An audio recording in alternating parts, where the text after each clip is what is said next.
Hey everyone, Brian Eckberg here. We're talking EA Sports MMA with product marketing manager Randy Chase. Randy, it's been a while since you've shown this game. I guess we saw it last November. Describe the progress the game has made from last year to now. Yeah, absolutely. Back in November, we were just making the announcement that Strikeforce was going to be in the game, so we were just starting to get them into the game. So since then, we really brought into a lot of the presentation elements of the Strikeforce, from the walkouts to Jimmy Lennon Jr. and Morrow and Frank Shamrock on commentary. So we brought a lot of that in there. We've been getting a lot of our fighters into the game. A lot of those guys have been coming into our studio and giving us a lot of feedback. So like their fingerprints are all over what we've been able to do from the strategy and timing and things that we're working into the game. The fight engine, the fight engine's broken into several components. From a striking standpoint, we have total strike control, which is a modified version of the Fight Night total punch control. You'll be utilizing total striking control for your elbows, your fists, kicks. All of that will be on the right stick. We'll also have button controls. If people don't like their right stick, they can use button controls. But the cool thing about our striking controls are consistent wherever you are within the game. So on your feet, on the ground, in the clinch, always in the same spot. And as far as clinch and ground game, timing and strategy are going to be key there. We're not going into too much detail today about it, but it's just like the sport. The sport's all about strategy and timing, and it'll be the same thing within our game. Styles are one thing, but the abilities, the strength, the agility of different guys is nothing. Can you talk about how you're categorizing fighters and differentiating them from an attribute standpoint?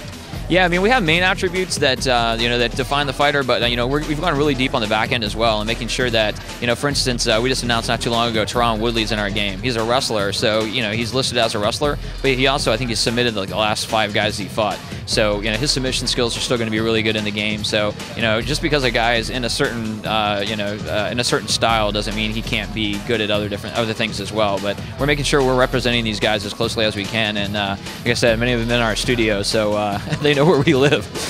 That was my next question. I mean, you guys have had a lot of these guys come in and do mocap and consulting on the game. Can you talk about how that's aided development and what you've learned from those guys? Yeah, absolutely. The great thing about it is, we didn't just get our fighters by virtue of getting a license. We've actually individually licensed every one of these fighters, and by virtue of doing that, we've created one-to-one relationships with these guys. We brought them down in our studio. A lot of them, like when they've been on the way to fights, or a lot of them train down in Florida. We brought them into the studio, and they've seen the game, given us feedback. We actually have a pretty famous when Mayhem Miller was in our studio and punked one of our producers. But it's good fun, but it's also great knowledge. They play the game and be like, I really wouldn't have, I wouldn't counter something like that. I would actually do this, and like all our guys got notepads out and taking notes. We just had Jacare in our studio, which, just a load of knowledge there. I mean, he was actually, a couple of our guys actually trained, so we put down mats, and like he was rolling with our guys and like showing us like, how his approach is to things, and the strategy that he would implement in a fight. So that kind of information is just key in making the game.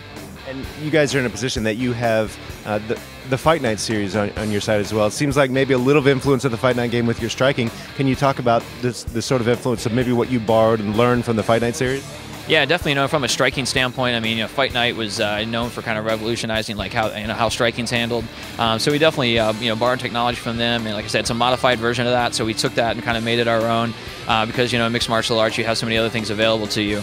You also, from a defensive standpoint, making sure that we had every defense that you could think of in the game. So you have parrying, you have slipping punches, you have dodging, blocking, everything that you kind of need all those tools depending on how you're being attacked. And mixed martial arts has a lot of different ways to be attacked, from kicks and punches and elbows and all that. So yeah, it's definitely, they've actually been a great help as far as giving us a leg up on our striking control and modifying that and making it our own. Well, there's a lot more to learn before the game comes out. Can you sort of lay it out for us, give us a roadmap of I know you can't go into details, but what's yet to learn about MMA? Yeah, sure. We're showing Strikeforce today, but really, one of the important thing about our game is that it's mixed martial arts, and it's a sport. It's not a league, and it's got its roots from all over the world, from Japan to Singapore to Brazil, in the United States as well, and we're representing that in our game. So it's not just about a U.S.-based fight league; it's about the entire world of MMA. And you're going to see more of that as we come. Like I said, we have a boxing ring in our game, we have a circle cage, we have a hexagon, we have rule sets, we have a Strikeforce rule set, a unified rule set, Japanese rules, which I know the community was really excited about. So all that stuff is going to be represented in our game as well. So you'll see a lot more of that coming up. You're going to hear a lot more about our career mode and a lot of our innovations online. Final question is, when is EA Sports MMA coming out? Yeah, late 2010. What we're showing right now is actually pre-alpha build, so we're still a little bit early, but the game's going to be coming out in late 2010. Randy, thanks so much. Appreciate it. EA Sports MMA.